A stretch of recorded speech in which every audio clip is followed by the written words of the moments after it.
No doubt GFS is a big brand in Karachi. 40+ projects उन्होंने deliver किए हैं। जो सबसे ज़्यादा मुझे इस नए ब्लॉक के अंदर अट्रैक्शन लगी है वो ये है कि इसका पेमेंट प्लान बहुत फ्लेक्सिबल है। इसका 3 इयर्स का पेमेंट प्लान है जो बड़ा अट्रैक्टिव है, हर बंदे की पॉकेट साइज़ में वो आ सकता है। सर आपकी जो एनजो मार्केटिंग कंपनी है ये बाकी कंपनी से कैसे मुख्तलिफ है? कोई इसका एक ऐसा खूबी बता दे जो बाकी कंपनी में आपको नहीं देखने को मिलेगी। कहाँ तक आपका जाने का इरादा है? देखिए, चांद पे भी जाना पड़ा जाएंगे। हाँ सर जी, ये स्पिरिट मैं कहती हूँ हमारी यूथ में आना चाहिए। मैं अपने कंट्री के साथ बड़ा कमिटेड हूँ, ज़बरदस्त बात। तो इंटरनेशनल कोई ज़्यादा ड्रीम्स नहीं है मेरे। अच्छा। सिर्फ ये है कि पाकिस्तान की रियल स्टेट को लेके ड्रीम है। तो हमें कलेक्टिव सोचना चाहिए और हमें कभी ये नहीं सोचना चाहिए कि मेरे एक करने से क्या होगा। आप हमेशा एक चेंज शुरू करते हैं और वो चेंज करते करते एक मोमेंटम बिल्ड करता है। यू नेवर नो कि आप कब किस चीज़ को कितना कंट्रीब्यूट करते हैं। पाकिस्तान की रियल स्टेट देखिए, बहुत सारे ग्रुप्स अच्छा काम कर रहे हैं, बहुत उन्होंने ज़बरदस्त डेवलपमेंट की है। और अगर देखा जाए तो गवर्नमेंट ने तो कुछ डेवलप ऐसा किया नहीं जहाँ पे कोई हाई स्टैंडर्ड ऑफ लिविंग्स हो। पाकिस्तान में पॉलिटिकल स्टेबिलिटी होनी चाहिए। अगर कोई गवर्नमेंट्स आ रही हैं कि 5 इयर्स के लिए आई है तो 5 इयर्स रहे।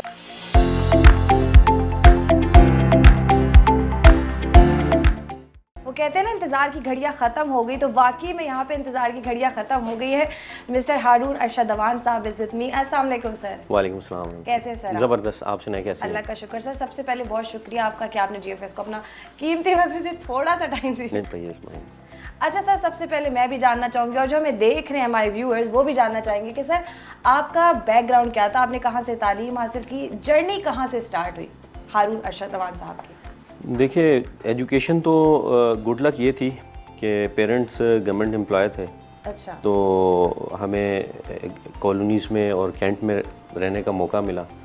और जो मेरी स्कूलिंग और कॉलेज है ये मंगला कैंट से है। अच्छा। और क्योंकि एक पढ़ा लिखा एनवायरनमेंट था तो वहाँ पे अच्छी ग्रूमिंग और एजुकेशन हुई। उसके बाद फिर लाहौर चले गए और लाहौर में अल्हम्दुलिल्लाह वहाँ से मैंने ग्रेजुएशन की, BBA ऑनर्स किया, फिर MBA किया और फिर अपना प्रोफेशनल करियर का आगाज़ भी लाहौर से ही किया 2010 के अंदर। तो फर्स्ट 5 इयर्स मैंने जॉब की वहाँ पे। मैं एज इंटर्नी गया और अल्हम्दुलिल्लाह वहाँ से जब मैं छोड़ के आया तो उस वक़्त मैं कंट्री हेड था सेल्स मार्केटिंग एक पब्लिशिंग हाउस। अच्छा। दारुस्सलाम पब्लिशर्स मेरी मतलब प्रोफेशनल करियर की एक ऐसी इंस्टीट्यूशन जहाँ मैंने बहुत ज़्यादा लर्न किया। उनके फाउंडर थे अब्दुल मालिक मुजाहिद साहब, उनसे मैंने बिज़नेस एथिक्स बहुत सीखे। और अल्हम्दुलिल्लाह वहाँ से एक पूरा पैकेज बन के जब निकले और मेरे पास एक लड़का काम करता था जो छोड़ के एक डेवलपमेंट ग्रुप था उसमें चला गया। अच्छा। वो रियल स्टेट में जब शाम को मुलाकात होनी, कभी गपशप होनी, तो मुझे उसने बताना कि ये हो रहा है। वहाँ से मैंने दिलचस्पी लेना शुरू की और मुझे बड़ा इंटरेस्टिंग लगी रियल स्टेट। और वो एक प्रोजेक्ट लेके आना चाहते थे नया, उनका ऑलरेडी भी गुजरांवाला में एक प्रोजेक्ट था। तो मुझे उन्होंने एक दिन कहा मेरे दोस्त ने कि सर कोई जगह ऐसी है जहाँ पे प्रोजेक्ट बन सकता हो। तो मैंने कहा हमारे होम टाउन में कुछ पता करता हूँ कज़न वगैरह से कि वहाँ कोई हो। तो फ़ोन किया, उन्होंने कहा बिल्कुल है, आप आ जाएं। तो बैक इन 2014 में उसके साथ कुछ खारियाँ चले गए, वो लैंड देखी, उनको दिखाई, उनकी टीमें आई, बैक एंड फोर्थ कम्युनिकेशन चलती रही। वहाँ से मैं रियल स्टेट में इंटर हो गया। उनके साथ एक एग्रीमेंट हुआ MOU, फिर वो कैंसिल हो गया। फिर मुझे लगा कि अगर ये प्रोडक्ट ये ले सकते हैं तो 4 लोग और भी ले सकते हैं। बाय दैट टाइम मैंने वो दारुस्सलाम से क्विट कर दिया और उसकी एक प्रेजेंटेशन फिजिबिलिटीज़ बना के मुख्तलिफ डेवलपमेंट ग्रुप्स थे जो बड़े पाकिस्तान के डेवलपमेंट ग्रुप्स हैं, जिनमें ज़ार मनु डेवलपर्स हैं, आईकन इंजीनियरिंग वाले थे, उनको मैंने ये पिच किया और वो उन्होंने विज़िट भी किया। पर ये सिलसिला बना रियल स्टेट में आने में। और हाउ एंड अप एज एनजो मार्केटिंग।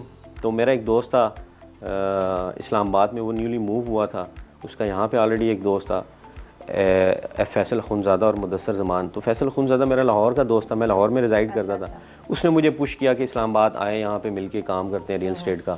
तो हम तीनों दोस्तों ने मिलके फिर एक रियल स्टेट की कंपनी यहाँ पे स्टार्ट की और अल्हम्दुलिल्लाह बैक इन 2017 ये इस्टेब्लिश किया और आज 2023 है और आपके सामने एनजो।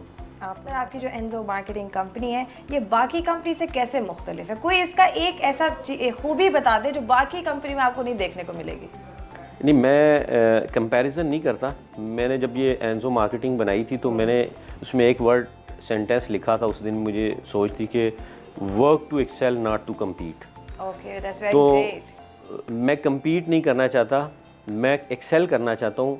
और एक्सेल करने के लिए मुझे देखना होगा कि मैं कहाँ हूँ और मैं एक्सेल करके कहाँ जा सकता हूँ, मेरा क्या पोटेंशियल है।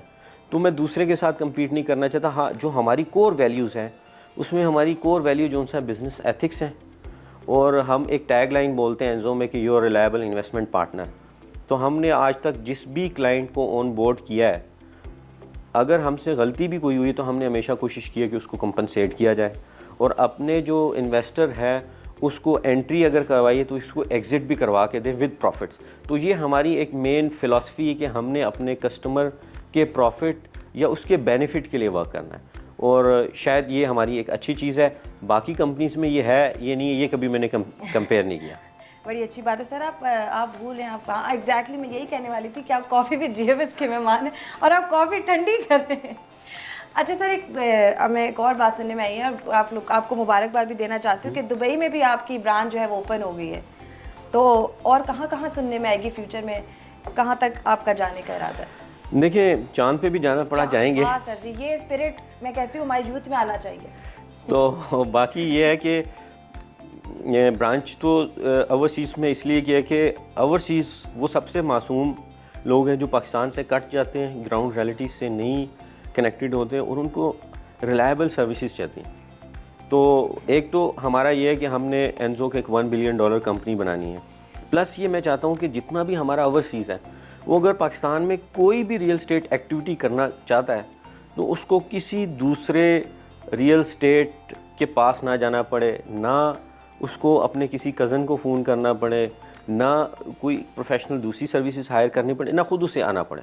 हम उसको वन स्टॉप सोल्यूशन दें। अगर वो अपनी कोई चीज़ सेल करना चाहता है हम उसको कंप्लीट सर्विसेज दें। अगर कुछ परचेज़ करना चाहता है तो हम उसको ना सिर्फ कंसल्टेंसी दें बल्कि एग्जीक्यूशन भी करके दें उनके बिहाफ पे। उनकी पेमेंट्स हमारे पास आएँ, उन पेमेंट्स को लेके जाएँ, उनको प्रॉपरली जो भी SOPs होते हैं उसके हिसाब से उसको ट्रांसफ़र करवा के उनके लेटर्स निकलवा के हम उनको भेजिए, ताकि वो दे फील सिक्योर कि अगर कोई बंदा है वो इसी तरह ही है जिस तरह मैं खुद हूँ। तो मेरा एक ये अल्टीमेट लेवल ऑफ सर्विसेज जो सी देने का एक मिशन है। तो इंशाल्लाह बाय द टाइम इंशाल्लाह हम इसको अचीव करेंगे। सर ये बड़ी अच्छी बात आपने की कि सिक्योरिटी आप प्रोवाइड, क्योंकि मोस्टली कंपनीज फेक होती हैं, फ्रॉड कर देती हैं। तो अपने जो हमारे जो कस्टमर्स होते हैं उनको ये चीज़ की श्योरिटी दिलाना बहुत ज़रूरी है कि वी आर ऑथेंटिक। देखिए, मेरी 90% फैमिली जो सी है ना ओवरसीज़ है। मैं बिलोंग ऐसे एरिया से करता हूँ, तो हमें पता है कि बाज़ औक़ात यहाँ पे जो कोई कज़न भी हो ना तो वो भी उनको चूना लगा देता है। तो अब मजबूरी होती है और कोई उसके जानने वाला नहीं होता। हम ये समझते हैं कि अगर हम वो गैप फिल कर लेते हैं Exactly. और बीइंग जिस तरह बैंक है, बैंक आपको कंप्लीट सिक्योर सोल्यूशन देता है। आप उसको पैसे देने के बाद खुद से ज़्यादा महफूज समझते हो कि उधर ज़्यादा महफूज है, मेरे पास इतने महफूज घर नहीं में है, नहीं है, लॉकर में नहीं है। तो एग्जैक्टली सेम वे मैं समझता हूँ कि हम एक ऐसा ब्रांड बिल्ड करें जिसकी कोर वैल्यूज़ में ये हो कि हमारा कस्टमर जब हमें अपना टास्क या अपनी रिस्पॉन्सिबिलिटी जॉब दे देता है तो वो अपने से ज़्यादा महफूज समझे कि यार ये इस फील्ड के लोग हैं, ये समझते हैं कि कौन से डॉक्यूमेंट्स, कौन सी चीज़ें, कौन से डिपार्टमेंट से ये अप्रूव करवानी है, पेमेंट्स कैसे डिस्पोज ऑफ करनी है, मेरे नाम पे लेटर कैसे बनना है। क्योंकि एक आम इंसान ज़िंदगी में 1, 2, 3 दफ़ा लाइफ में प्रॉपर्टीज़ परचेज़ या सेल करता है, तो वो इस प्रोसेस से भी वाकिफ़ नहीं होता। तो हम बीइंग प्रोफेशनल इन चीज़ों से वाकिफ़ होते हैं कि अगर आपने ट्रांसफ़र लेना है तो कौन से डॉक्यूमेंटेशन चाहिए, पेमेंट कब करनी है, किन चीज़ों को मेक श्योर करना है, NOCs कैसे देखनी है, NDCs कैसे लेने हैं। तो इस सारे लीगल प्रोसेस को भी हम समझते हैं। तो हम वो ऐसी सर्विसेज दें कि वो अपने से ज़्यादा ट्रस्ट हम पे करें कि मैंने अगर कोई चीज़ भी एग्जीक्यूट करानी है तो थ्रू एनजो कराऊंगा तो मैं 100% सेफ़ हूँ। सर, अब अपना GFS के साथ जो भी इंटरेक्शन सबसे पहले कैसे हुआ और अब उनके साथ किस तरह के आपके ताल्लुकात हैं, उसके बारे में कुछ हमें बताएं। देखिए, GFS के साथ अभी हमारा जो है जर्नी का स्टार्ट है। अच्छा। हामिद भाई हैं, उन्होंने GFS को मेरे इंट्रोड्यूस करवाया कि हमें इनके साथ मिलके काम करना चाहिए।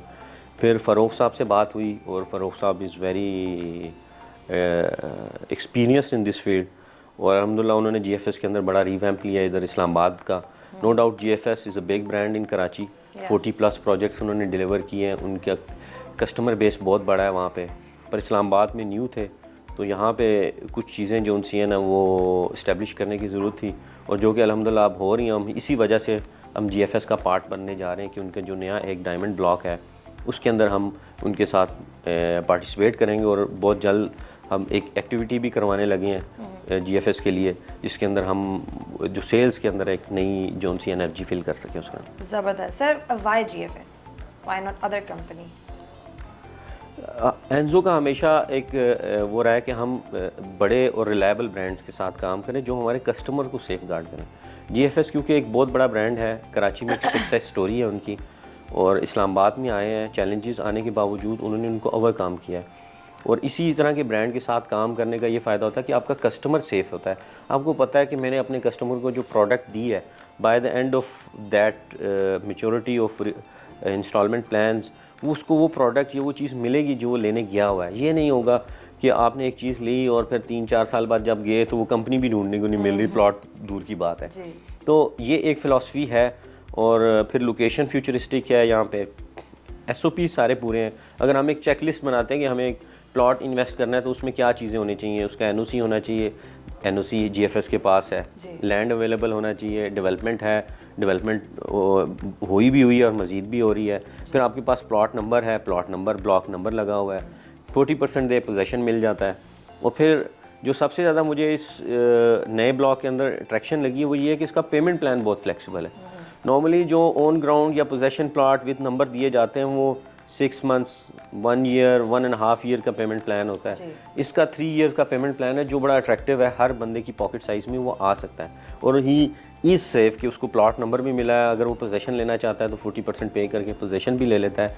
तो एक अच्छी अट्रैक्टिव डील है किसी के लिए भी एज एन इन्वेस्टमेंट, खासकर ओवरसीज़ के लिए, क्योंकि उनके लिए SOPs ज़्यादा ज़रूरी होती हैं क्योंकि वो बार बार आके देख नहीं सकते। Exactly sir. पाकिस्तान की रियल स्टेट जो है अभी तक, आप उसके बारे में क्या कहना चाहिए, कहाँ पे स्टैंड करिए इस वक्त? पाकिस्तान की रियल स्टेट देखिए, बहुत सारे ग्रुप्स अच्छा काम कर रहे हैं, बहुत उन्होंने ज़बरदस्त डेवलपमेंट की है। और अगर देखा जाए तो गवर्नमेंट ने तो कुछ डेवलप सच किया नहीं जहाँ पे कोई हाई स्टैंडर्ड ऑफ लिविंग्स हो। प्राइवेट सेक्टर ने ही आके इनको डेवलप किया, new way of life, new standards दिए। इस्लामाबाद में आपकी गुड लक है कि फिर भी आपके पास गवर्नमेंट के सीरियस सेक्टर्स हैं, पर बाकी रेस्ट ऑफ द कंट्री ये भी नहीं है। हाँ, एक चीज़ जो मुझे लगता है कि फुकदान है वो ये है सेंट्रल प्लानिंग की। यानी मैं एक एज एन डेवलपर कोई जगह चूज़ करता हूँ, कोई और दूसरी चूज़ करता है और वहाँ डेवलपमेंट शुरू कर देता है। गवर्नमेंट जो है ना एक बड़ा लेवल को प्लान करके दे हमें, और फिर प्राइवेट सेक्टर को कि वो खुद डेवलप कर ले। तो उसके अंदर मैं समझता हूँ कि ज़्यादा प्लान डेवलपमेंट होगी और जो प्लानिंग डेफिशिएंसीज हैं वो नहीं होंगी, और जो सिटीज़ हैं वो ज़्यादा एफिशिएंट होंगे, सस्टेनेबल होंगे। इस चीज़ की एक मैं समझता हूँ कि सेंट्रल प्लानिंग की एक कमी महसूस की जाती है पाकिस्तान की रियल स्टेट। अच्छा, जब इकोनॉमिक सिचुएशन है इस वक्त पाकिस्तान की, उसको मद्देनज़र रखते हुए रियल स्टेट में स्टेबिलिटी किस तरह ला सकते, उसके बारे में अगर आप कुछ गाइड कर दें। देखिए, रियल स्टेट में तो स्टेबिलिटी ज़्यादातर रहती है, बहुत कम होता है कि रियल स्टेट में इंस्टेबिलिटी हो।